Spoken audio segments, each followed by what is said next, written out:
Thank you very much for joining us today on this second international networking session organized jointly by three business schools: Centrum PUCP in Peru, Umeå School of Business, Economics and Statistics in Sweden, and ICN Business School in France and Germany. Thank you, Florian, for welcoming all our students participating today. As Florian said, it will be great if we can meet you. So please turn on your camera because this is an international networking and it's good to see you.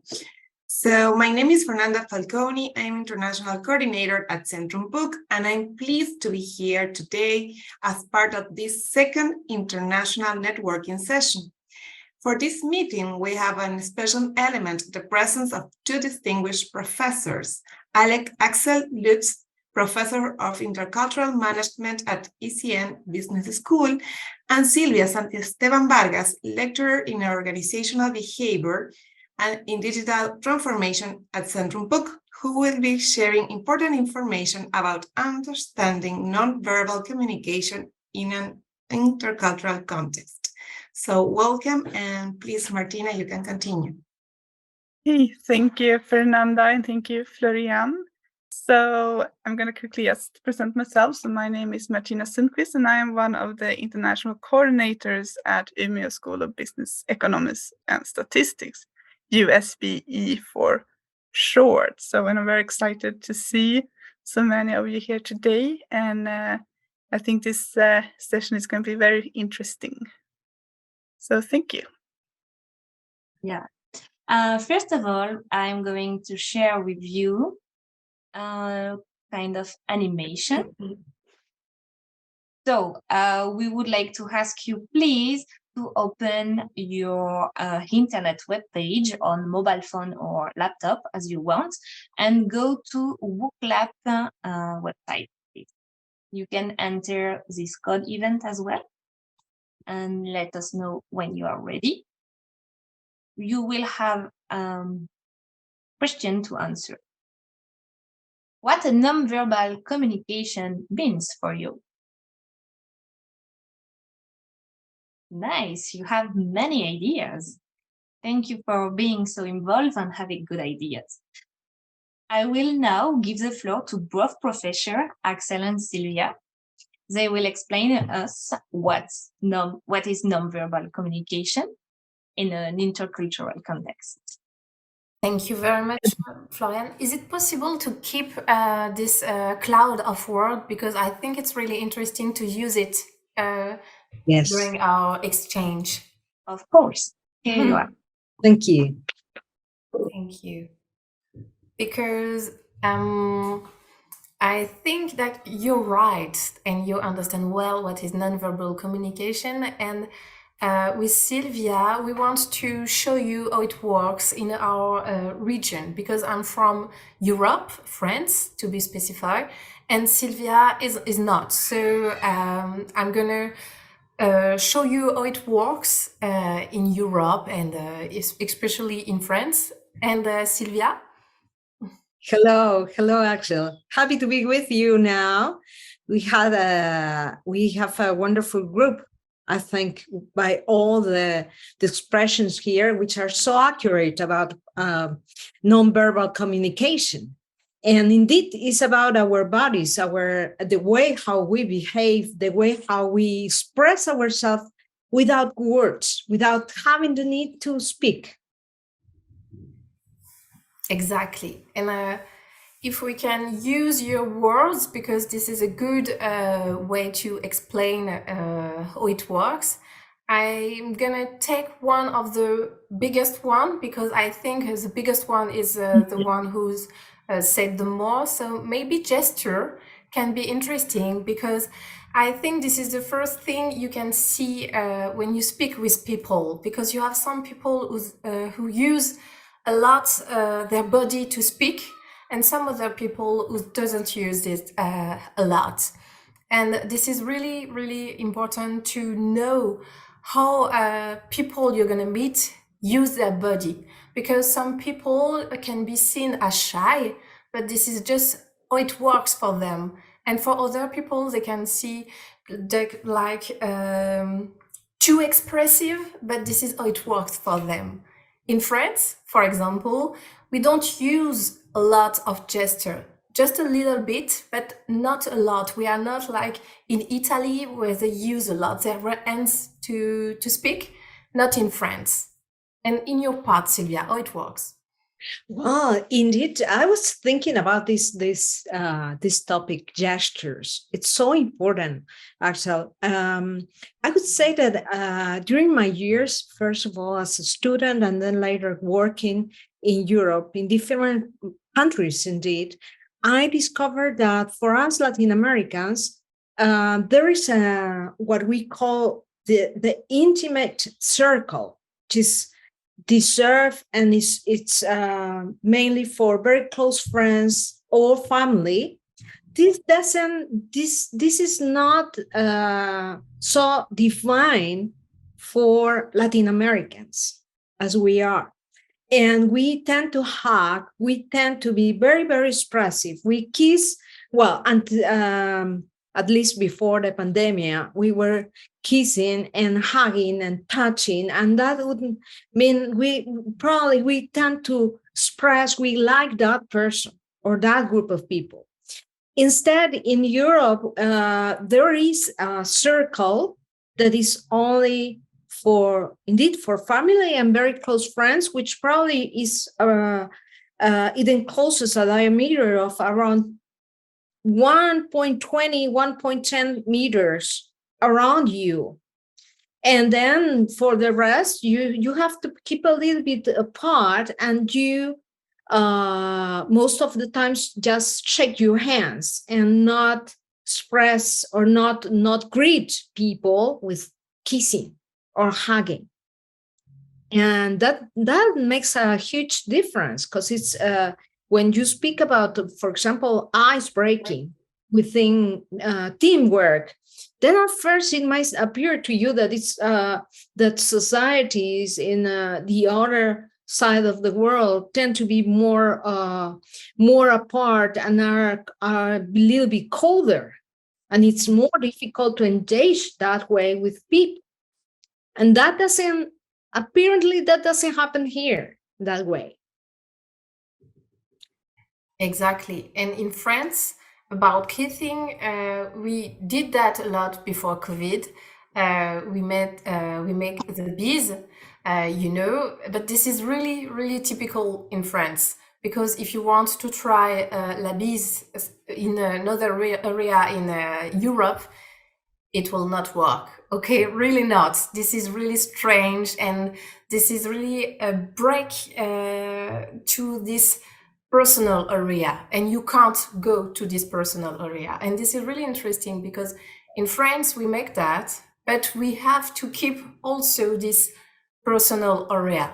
So we can make the bees, but then we stand up a little bit and we keep our distances between people. So we are a little bit controversial in France, I have to say that, in nonverbal communication. Yeah. How about, I find also that there are some differences when we, for example, we are within a group and we, for example, start talking. And for many of us, or if not most of us, we tend to focus on different diverse people all at the same time, and we interrupt, and we are focusing our attention on one side and then the other one, and we interrupt and we laugh.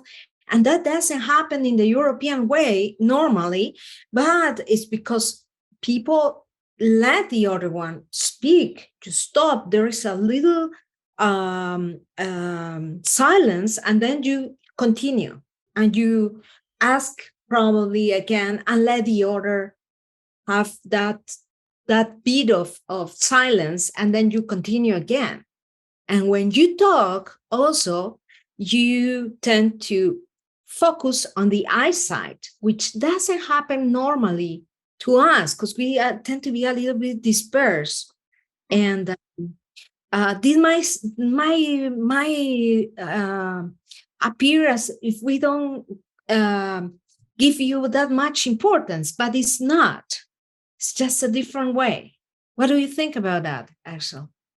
I agree with you, because when we have a meeting and when we meet people, we really need to wait our time. This is everyone, but on time. And if we just mix too much our conversation, we're gonna miss something. We're gonna miss a point or maybe a person, and so we have to follow a sort of list or line or something to not lose control of the situation. We have this impression in Europe, and I have to be global because this is not exactly the same in every country, but I'm going to speak for Europe, and we need to be to have the control of the situation to feel better. And we need to understand what's happened and what's gonna happen next, because we have a low index of uncertainties, and we need to avoid what we can't control. And this is really interesting because we can see it in our gesture too, and the way we communicate and the way we act during a meeting. I see. How about your conception of power, for example, power distance? For us, there are there is a huge consideration for hierarchies. Still, although we tend to have more diverse, for example, teams, and we are opening up ourselves, still we perceive or tend to perceive that whenever, for example, there is someone of higher hierarchy or a senior one, then the juniors, for example, don't express or don't consider about expressing themselves the way they would do it within a group of peers. Mm-hmm.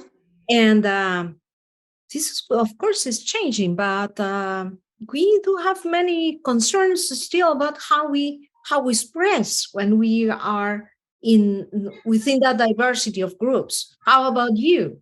What happens with your groups? In France, because this is really different in Latin society and more Anglo-Saxon society. So I'm not going to speak for our friend from Sweden, but I know this is not really the same as by us in France. But in France, the level of hierarchy is really, really important. And you can feel it during a meeting, because you're going to feel who's the boss and who's not. And you don't need to have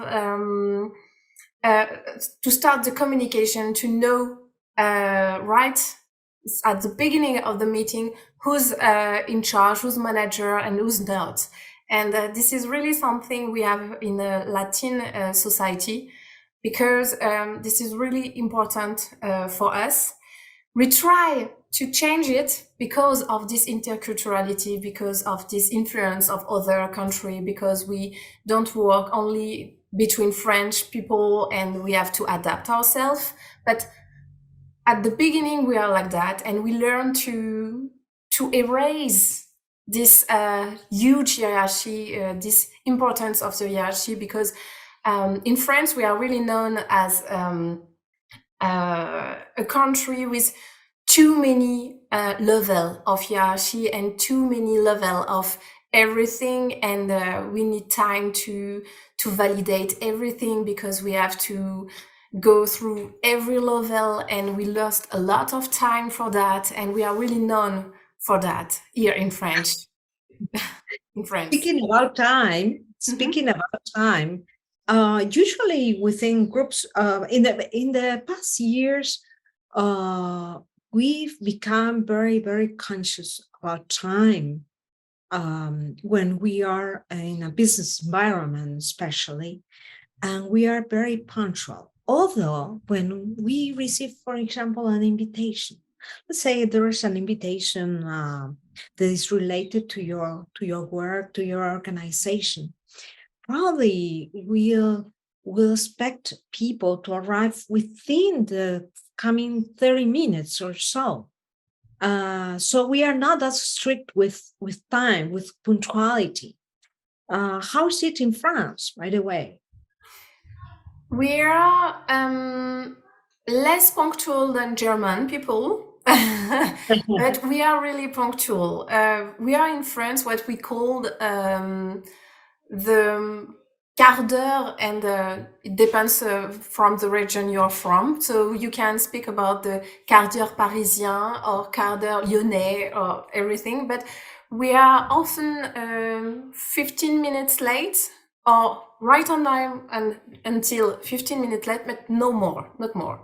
But if you go to more Germanic country, you are on time, and often you are before the time. So time is really important because this is a part of the meeting, and if you are not on time, you lose time for another meeting or so on, and you can't lose too many time. And this is really something really important in France, I think. Something that is interesting to me is that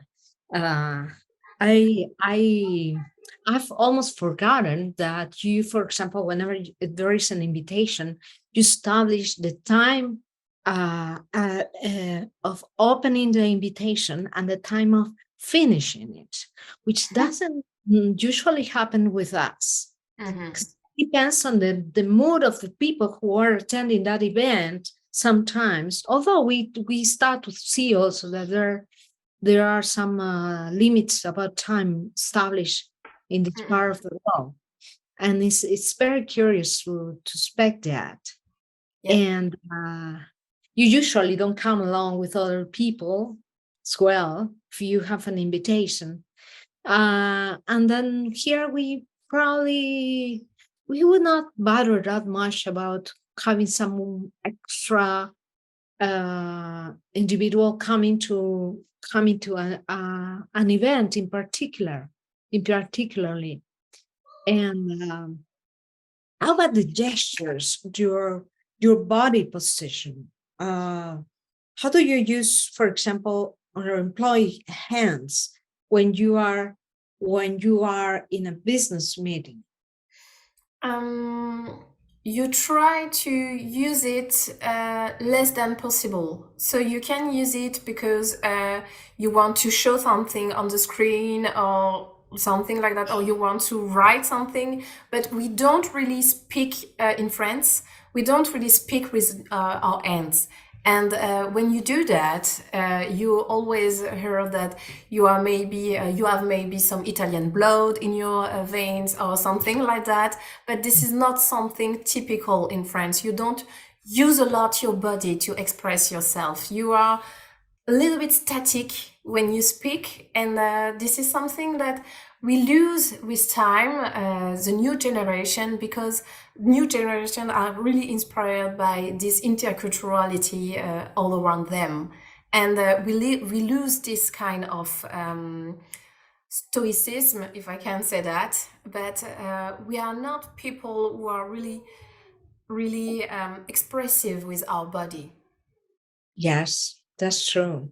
And also related to your voice, when you access, for example, a cafe or go to a restaurant or are inside a metro or a tram, just walking, passing by, you perceive people tend to be quieter than we are here. And you are a lot more acquainted with making noise and invading the space of others, which doesn't happen necessarily here. You go to a cafe, for example, in Lima, and everyone is expressing himself, herself, and moving the body and being a little bit loud. And you can even find out that there are, for example, at the airport, very, very recently on a trip, it was almost 10 p.m. and there were people playing something like merengue, which is very nice, but there might be people who are already tired, and then you just want to rest a little bit till you arrive at your destination. Mm-mm-mm. So those are very, very different things you perceive when you go back and forth within cultures from the other end of the world. Mm-mm. And you can see it also during a meeting, because if you compare a meeting in France and maybe a meeting in south of Europe or maybe in South America, we can see the difference, because in France, everyone is on his place or her place, and we don't move until we have to speak. And if we are not the main speaker, we stay on our table, we don't move, we wait.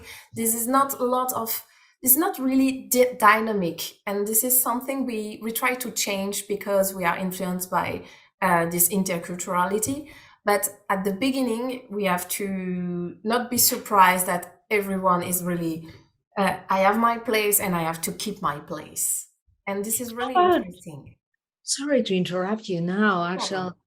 Something that impresses me as well is a different dress code when doing business, for example. Can you tell us a little bit about it in France? In a lot of organization, you have to be careful of how you dress yourself, and you really have to be careful to how you dress yourself, because you are the image of your company, and your company wants to be really classy and so on. So you have to be really classy. If you are in a company who is more cool and so on, then you can wear more cool clothes. This is really important for us, because we are the example of organization, and our organization think that we have to be well dressed, and we have to show the better of ourselves, and it's go through our clothes. And sometimes I think this is not really the truth, because some people are just uncomfortable in suits, and suits doesn't make people and doesn't speak for them about their competencies. But in France, we still have lots of people still have this image of, if you wear suits, if you are well dressed, so you are competent. And this is really something really unsure still in our society. And I think that we have to go further, but this is not in our society, not yet. And in yours, how it works? Well, it tends to be. I think we tend to use very bright colors sometimes. It's a lot more informal than you are. I mean, you wear t-shirts and jeans, not everywhere, but it's becoming more and more informal after the lockdown. And we tend to use sneakers a lot, and we don't use that much neutral colors. Okay. Yeah. And so that makes also a difference, and it's a different, indeed, a way of expressing yourself. Yes. Through the business attire you choose. Indeed. Yeah. I don't know how we are about time right now. I think we have to keep going with the breakout rooms. So we can speak a lot about that, but we have to stop, because we have to let students meet each other. Yes, that's true. So I'm glad. Thank you. Axel. It's been a very, very nice and insightful as well conversation with you. Thank you very much. I appreciate it. Thank you. And, thank you. I would like now for all our students to pose a question related to our previous conversation right now, and it's about how, having heard our conversation now, how would you introduce yourself within a multicultural group where you don't know anyone yet?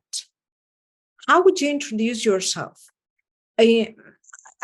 Just one tip from my personal experience. I would say that the best way how you can introduce yourself wherever you go, even if it's to India, to China, to Europe, Eastern, Central Europe, wherever you go, you are speaking with human being in front of you.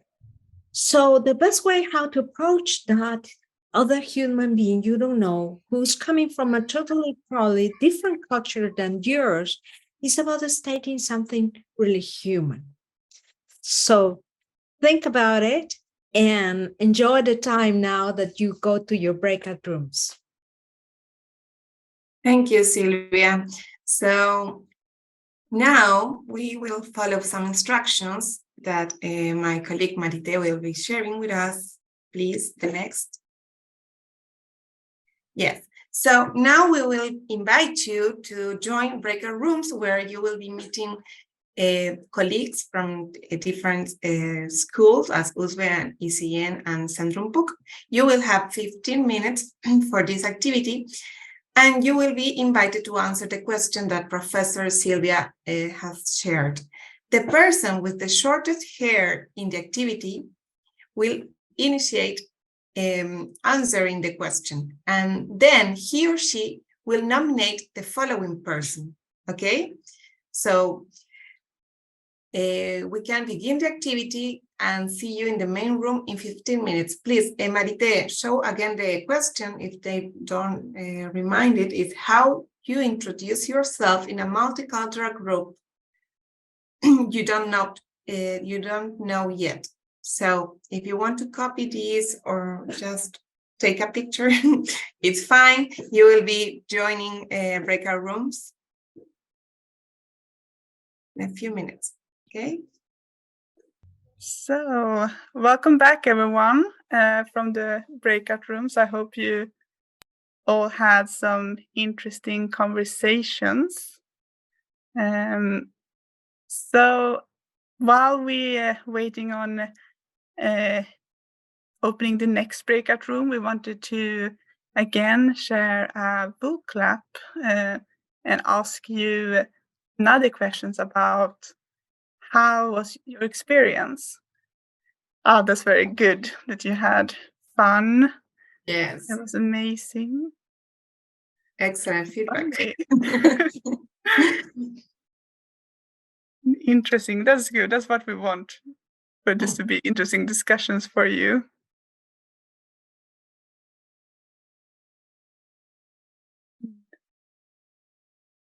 New.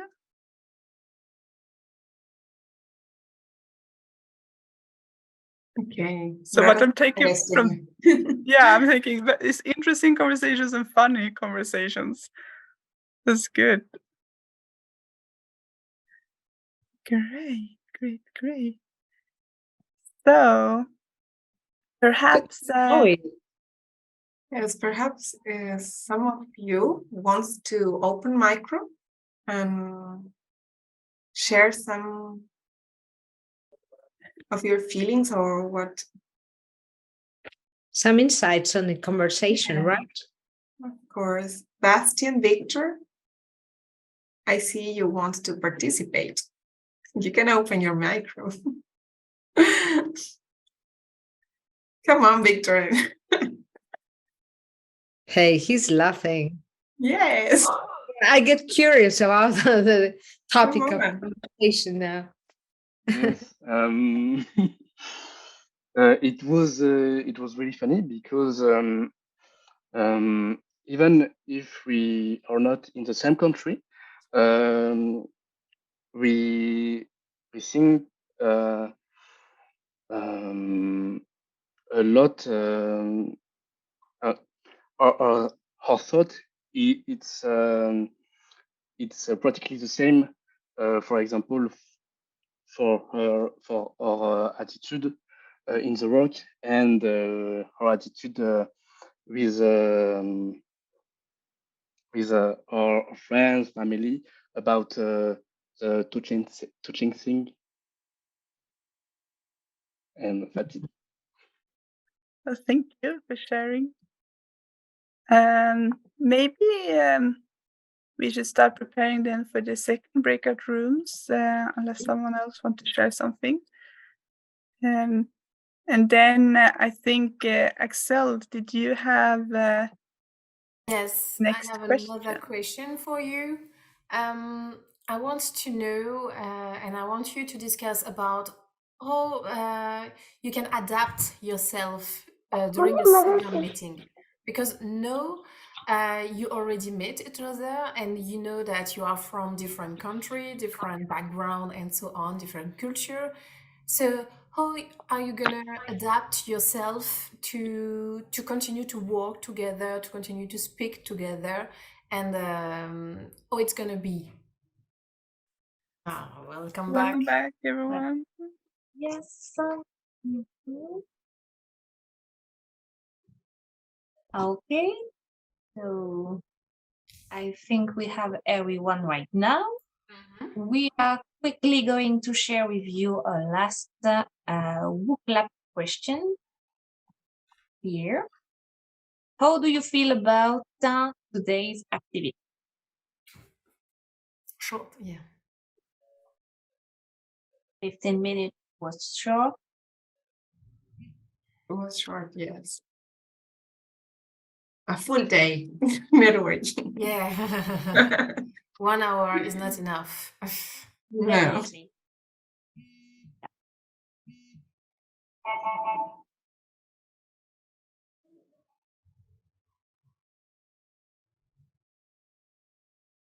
Okay. Great. Okay. Thank you. That's great.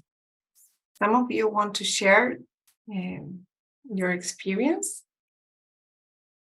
Mirna, Jimena, Liliana. Sure, Okay. I can do it. Yeah, I think it was really interesting and amazing to know people all over the world. I have just met Ishani, but she's living now in Sweden, and I consider her a really nice and lovely person.